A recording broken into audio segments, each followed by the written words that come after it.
Slowdive's pedal parts. Today we're going to be talking about a band that we like called Slowdive. Only our favorite band ever. Yeah, if you didn't realize by now, we love Slowdive.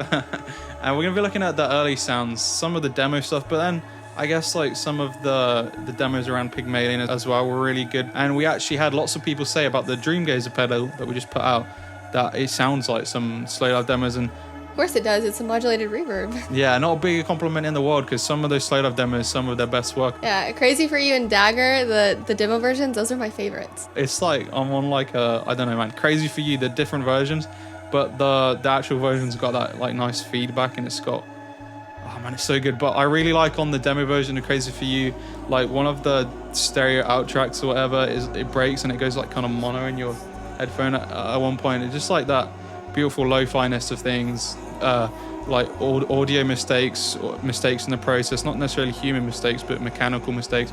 Really beautiful. And I mean, we got this pedal here. This is the star of the show today, our Shoegaze Reverb. Only my life's work, and Malaco Labs out of Uruguay, but my life's work, born and bred in the Thames Valley, the home of the original shoegaze scene. This is what I've come up with Malaco Labs, and so proud of this, aren't we? Yeah, we made it 12-bit, so it's got that vintage lo-fi sound you were just talking about. So a core part of Slowdive's sound has always been modulated reverbs. In particular, they're using stuff like the soft focus patch and in fact the lush strings patch. So we've got those kind of sounds with soft nostalgia in our pedal. This is inspired by, but takes the rack unit sounds further, and they're much more adjustable. The sample rate is great.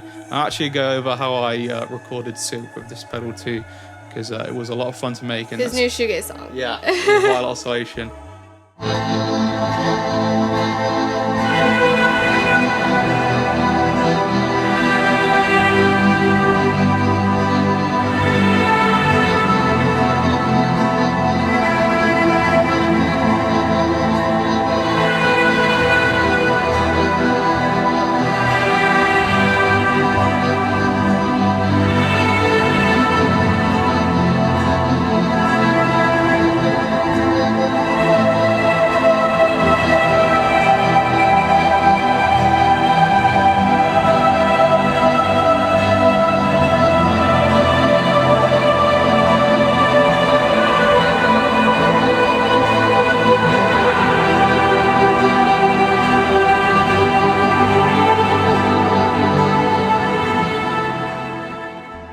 We're about getting all of the gear on our channel to try out for shoegaze.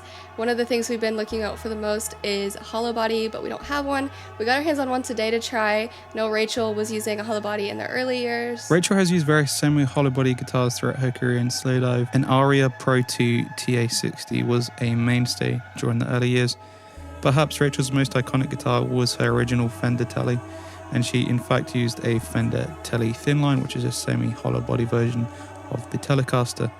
This guitar was acquired around 1990 to 91.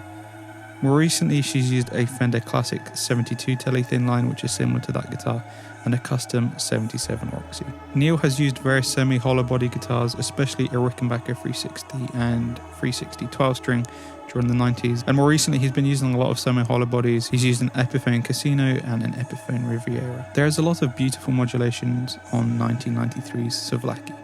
Not only the aforementioned modulated reverbs, but phasers, tremolos, and flanger. Flanger is used on the album's tracks as a subtle enhancer, so today I'm going to put it at the end of my chain as the final add-on for the rest of my effects.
Yo, let's go over Silk. Simon Scott of a band called Slowdive.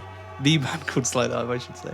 I actually mastered the track, and he's mastered pretty much all my music, and this is my favorite master he's ever done. So thank you, Simon. So I'm just gonna go over the settings that I used. Pedal partners combined. Paige and Becca, we're always doing everything together. Why am I holding the mic like this? I just thought it was funny. But nah, let's go over the settings I used for the song. But I should point out that I actually used the prototype for recording Silk. Like every track, the only pedal used is the DREAMGAZER, but the prototype version. But if you use the settings that I'm giving you today on the production version, it's going to be better because the prototype isn't as good as the actual production version. So no worries there. So on the arpeggiated guitar part, I use shallower, which is kind of a shallower reverb. I'd have it. Manik actually come up with the name shallower. We was going to call the pedal shallower, but then we went with DREAMGAZER and thought that shallower fit this mode perfectly. So basically, there's no soft nostalgia on that. The reverb's already lush enough as they are, beautiful. Turn blend and sample rate all the way up. So it's just a kind of a short reverb, but it's still very lo-fi, and it's great for the arpeggiated guitar parts.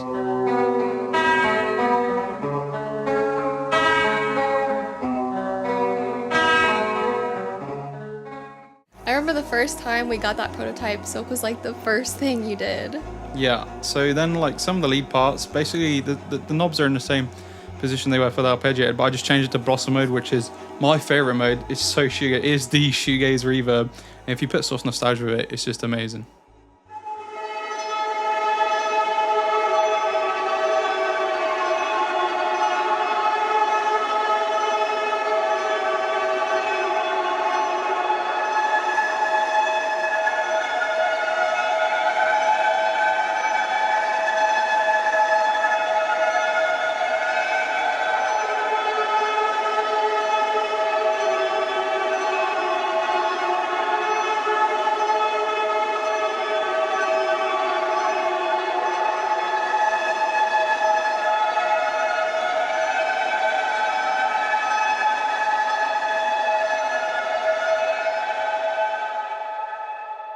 One of my favorite things we did with what's my song called, Silk?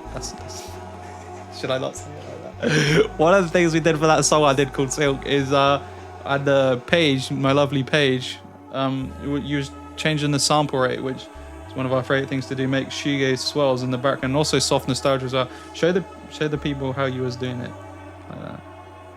At the same time, skills, man. All right, that was pure shoegaze, baby, and we are done.